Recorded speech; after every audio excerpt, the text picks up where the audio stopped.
இந்த ஊர்ல யாரையாச்சும் பாம்பு கடிச்சிருச்சுன்னா அவங்க யாரும் ஆஸ்பத்திரிக்கோ வைத்தியர்கிட்டயோ போறது இல்லைங்க. பாம்பு கடிச்சால இந்த ஊர்ல இருக்கிற கோயிலுக்கு உடனே தூக்கிட்டு வந்துடுறாங்க. நடுராத்திரி போனா கூட கோயில் மணியை அடிச்சா போதும் உடனே பூசாரிகள் வந்து நடைய திறந்துடுறாங்க.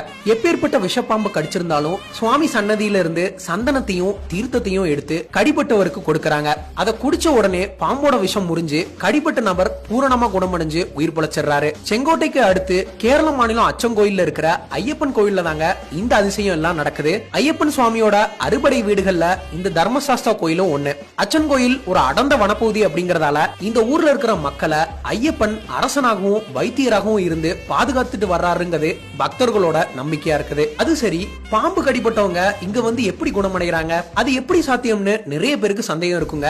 இந்த கோயில்ல இருக்கக்கூடிய சுவாமி சிலையை வடிச்ச சிற்பி என்ன பண்ணிருக்காருன்னா, தர்மசாஸ்தாவோட கட்டளைப்படி இந்த மலைப்பகுதியில இருக்கிற ராஜநாக பாம்போட விஷ